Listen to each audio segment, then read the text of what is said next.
때 건물을 한 7층인가를 지었어요. 그래서 6층, 7층은 이제 부모님하고 본인이 살고 밑에는 세주 주고 이렇게 쓰는데 2층인가 3층을 카페로 만들었어요. 카페를 만들고 거기를 갖다가 그 전시 공간으로 만들어서 거기서 무료 전시회도 하고 그 공간을 누구나 와서 이렇게 할 수 있는 공간을 만들었는데 아 참 고맙더라고요. 저도 거기서 세미나 갔다가 한 2년간 했던 기억이 있는데 아 돈을 벌어도 참 저렇게 쓰는 게 참 좋겠구나 그런 생각이 들 정도로 아 참 멋있다는 생각이 들었거든요. 예, 그렇게 한번 했으면 좋겠습니다. 예, 아 그리고 뭐 줄친 게 아닌데 너무 많이 나와 있는데 그다음에 또 하나 이제 숫자 중에 좋은 게 이 교수님은 3차선을 굉장히 선호하더라고요. 내가 몇 페이지인지 모르겠는데 3차선. 도로가 3차선이 돼야지 커뮤니케이션이 이렇게 많이 유지된다고 얘기를 하는데 왜 3차선인가 하면은 3차선 정도면은 이렇게 무단횡단이 가능한 거리래요. 무단횡단이. 근데 4차선만 돼도 무단횡단이 조금 이제 두려워지고 이제 이런 게 된다고 하더라고요. 제가 처음으로 제가 유럽을 간 게 언제였었냐면은 처음으로 간 게 제대로 여행으로 간 게 물론 94년도부터 독일 프랑스를 갔었는데 그 전에 95년도에 20일 동안 20일이 아니구나 잠깐만 97년도네요. 97년도에 회사에서 제가 7년 차라고 안식년 휴가를 줬어요. 한 달 동안 휴가를 주고 그 다음에 그 당시 한 200만 원인가 얼마 줬어요. 해외여행을 반드시 갔다 오라고. 그래서 이제 유경이사 이제 아내하고 같이 그 휴가를 맞췄어요. 유경이사가 저보다 1년 선배였었는데 좀 늦춰가지고 저랑 이제 같이 유럽을 20일 동안 갔는데 그때 뭐 네덜란드, 벨기에, 도이칠란드, 스위스, 리히텐슈타인, 오스트리아, 이태리, 바티칸, 프랑스, 모나코, 영국까지 해서 자그마치 11개국을 20일 동안 11개국을 돌았으니까 얼마나 바빴겠습니까? 그랬는데 유럽을 가자마자 제가 충격받은 게 하나 있었어요. 뭘 충격받았냐면은 아니 선진국이라는데 이놈들이 교통질서를 안 지키는 거야 도대체. 그 가는 데마다 그냥 막 무질서하게 막 그냥 무단횡단을 다 하는 거야. 무단횡단을 갖다가 신호등도 별로 없더라고. 그래서 뭐 이런 놈들이 다 있나 그 생각을 했었는데 가만히 지켜봤어요. 그래서 내가 한참 동안 갔다가 한 30분 가는 그 거리에서 앉아서 계속 차 한잔 마시면서 내가 지켜봤어. 그랬더만은 규칙이 있더라고. 어떤 규칙이 있는지 아세요? 그러니까 우리나라 도로하고 아주 굉장히 다른 게 하나 있어. 우리나라는 차도잖아요. 예? 차도와 인도가 있고 차도는 사람이 가면 절대로 안 가는 공간들이야. 그리고 모든 중심이 차 중심이야. 사람은 두 번째야. 근데 유럽은요 사람이 중심인 거 아세요? 어떤 사람도 내 차도에 발 하나만 딱 딛잖아요. 그러면 차가요 멈춰요. 깜짝 놀랐어. 그게 도대체 뭘까? 그 사람들이 가면은 차가 서 있게 돼 있어. 다 건너갈 때가 서요. 그러면서 차 안에서 손을 들어줘요. 이게 맞구나. 이게 사람 중심이구나. 저는요 진짜 바른생활 소년이었어요. 뭐 쉬지 않아도 목걸이 꼭 주머니에 넣다가 꼭 휴대폰 버려야 되고 꼭 그렇게 아무리 새벽 2시라 그래도 차가 전혀 없어도 그 건너지 못했었어요. 왜? 바른생활. 우리는 그렇게 배워왔잖아. 담장 안에서 배웠잖아. 담장 안에서 맨날. 예. 그래서 절대로 그거 하면 큰일 나는 줄 알았었는데 와 제가 그걸 경험해 보니까 너무 통쾌한 거예요. 저 요즘 굉장히 그 무단횡단 잘하거든요. 제가 규칙을 갖다가 잘 어기거나 그런 사람이 아니에요. 그런데 그렇게 하는 이유는 의도적으로 저를 훈련시키려고 그렇게 하고 있어요. 그래서 요 정도 거리를 막 무단횡단 해버려요. 요 정도. 예? 3차선이 아닌데도 요걸 해버리거든요. 예, 그렇다고 해서 이제 남한테 폐해가 끼치다든지 그렇게 하는 건 하진 않아요. 큰 도로에서는 지켜요. 근데 요 정도 거리에서는 제가 무단횡단 잘하는 이유는 그때 유럽에서 배웠던 게 너무나도 강렬했어요. 제가 가장 크게 배운 게 그거였어요. 얘네들은 사람 중심이구나. 우리나라는 아직도 차 중심인데 이 세계관을 이 패러다임을 어떻게 깰까 그런 생각을 했었어요.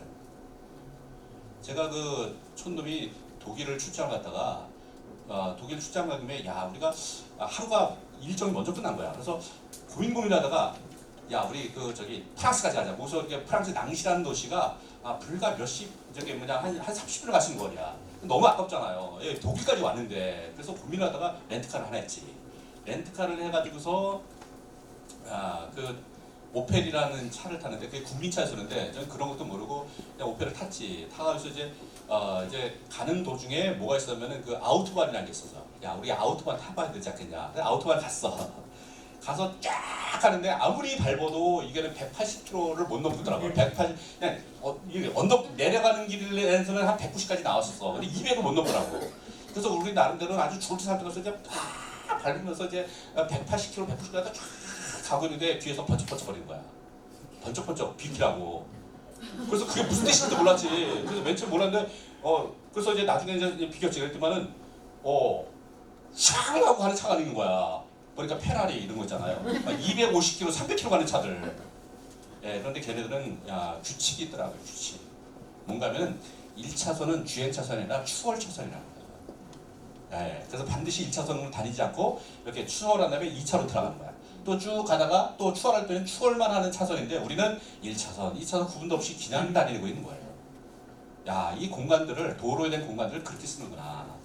그런 생각을 하면서 그 아우토반에서 느꼈던 게 굉장히 컸었던 기록이 있고 또 한 번은 그 도로에 대한 공간 중에서 인도의 도로를 가면 인도도 제가 꽤 많이 다녔는데 인도를 가면은 모든 소, 말, 강아지 뭐 사람이 다 엉겨붙어 있어요. 그러니까 도로가 완전히 뭐 차도가 이런 게 없어. 중앙선이라는 게 없어. 중앙선이라는 게.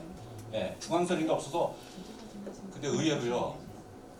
인도에서는 차를 타면은 제가 옆에서 헛브레이크를 막 밟아요. 뭐 얼마나 막 난폭 운전을 하는지 막 말도 못하는 거야. 근데 맨 처음에 그 중앙 차선이 없으면은 차선이라는 게 없으면은 편안할 거라 생각했어. 아우토반에서 경험해봤잖아. 아우토반이 이런 규제가 없으면 얼마나 편할까.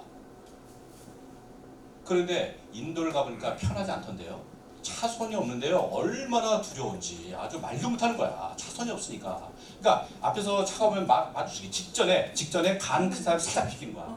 완전히 그냥 허걱허걱 하면서 가는 거야. 계속 그냥. 예. 근데 차선이 없어 그냥. 막 부딪히다가 막 하다가 확 비친 거야. 누가 간이 좀 작은 애가 확 비키는 거야. 확 비고 가는 거야. 와, 겁이 나는 생각이 들더라고요. 그 인도 출장 갔다 와서 얼마 있다가 한국 귀국에서 한 번은 경부고속도로 타고 제가 운전하고 간 적이 있었는데 그 마침 경부고속도로가 이게 차선 도색 작업을 하고 있었는데 그 차선 작업을 새로 했었어. 그래서 새로 아스팔트를 까는 바람에 그 차선을 갖다 그리지 못하고 그다음 이거 꼬아놓을 새도 없이 가야 되는 그 순간이 있었던 거예요. 이 무슨 말인지 아시죠? 그러니까 완전히 까만 걸로 이제 쫙 덮여 있었는데 그때 중앙선만 이렇게 몇 개 꽂아놓고 나머지는 그냥 차선이 아무것도 없었던 거야. 그런데 그 당시 평균 시속이 보통 160km, 뭐 190km 달리던 차들이 거기 딱 들어오니까 어떻게 했을까요? 거북이거든요, 거북이. 겁이 나가서 옆에 부딪힐까봐 어찌할 바를 몰라가셨잖아. 시속 40km 달리더라고. 나도 똑같아.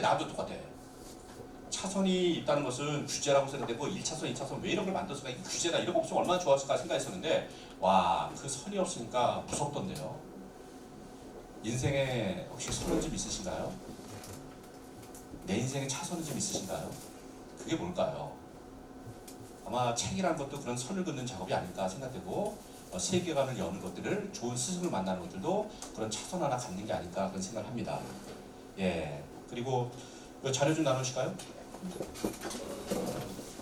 지난번에 저는 이제 신문을 보는데 신문을 보다 스크랩을 한 자료인데 마침 유현준 교수님의 그 도시 이야기라는 게 시리즈로 나오는 게 있었어. 근데 나는 사실 이분하고 이 책을 연결을 못 시켰었어요.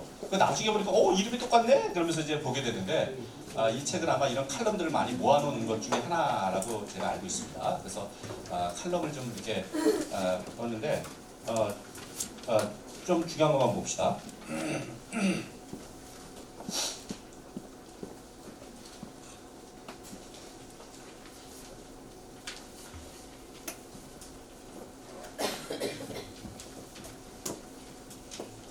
자, 원래 원본이 이겁니다. 원래 원본이 이거예요. 예, 그래서 이렇게 돼 있는데 저는 여기다가 막 줄도 긋고 막 그게 이제 해놨던 거를 갖다가 그렇게 만든 겁니다. 예, 그래서 출력을 한 건데 봅시다. 그 플래시몹이라고 있다. 그 밑에 그 다음 단락이면은 뉴욕타임스 칼럼니스트인 토마드 프리드먼은 현대사회에서 소셜미디어, SNS 기술은 소수의 의견을 증폭시키고 사람을 상동하기 쉬워서 기존 체제를 전복시키기 아주 효과적이라고 평가한다. 그는 SNS는 끼리끼리의 소통만 증가시키고 집단끼리의 갈등은 증폭시켜서 사회를 융합하는 데 별 도움이 되지 않는다고 주장하고 있다. 정확한 지적이다. 현대 사회는 SNS 때문에 집단 이기주의가 증폭되고 있다. SNS 하지 말자는 얘기 아닙니다. 해야 됩니다. 그런데 그거를 그런 부작용을 해결할 방법을 우리가 찾자는 겁니다. 그래서 이렇게 오프라인 모임에 나와서 책 읽는 모임이 아마 그런 데 도움이 되지 않을까 생각됩니다. 그 밑에 봅시다. 과거에는 일부 특정 세력이 권력을 장악하고 다수의 피해자가 있었다면 지금은 이익 집단을 규합하고 의견을 증폭시키고 여론을 선동할 수 있는 소셜 미디어 덕분에 과거보다 상대적으로 적은 수의 사람들이 자신의 의견을 집단 플래시몹처럼 표현할 수 있게 되었다. 대자보를 붙이고 화염병을 던지는 대신 이게 제 세대를 말합니다. 제가 84학번인데 이 시대를 살았어요. 화염병 던지고 대자보 붙이고 그렇게 소통을 했었어요. 그 대신에 카톡, 트위터, 페이스북으로 집결을 통보하는 시기다. 이제는 국민적 규모의 움직임이 아닌 일부 집단으로도 과거 전체 국민이 일으킨 혁명 수준의 파급력을 가져올 수 있다. 여기서 매크로 같은 신기수가 더해진다면 그 파급력은 증폭될 것이다.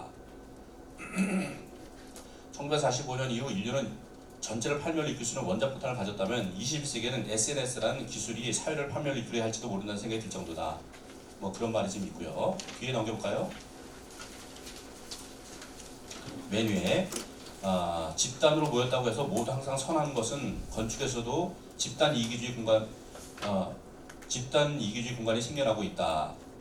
주거 단지는 점점 폐쇄적으로 바뀌고 있다. 아파트 단지는 담장 구역을 넘어서 이제는 주택도 개별 필지보다는 수십 채의 주택이 단지로 형성되어 출입 통제 정문이 있는 단지로 변화되고 있다. 고급 빌라의 경우에도 차고의 게이트바 정도가 아니라 셔터 설치가 필수적이 되고 있다. 과거 1910년에는 주택의 담장에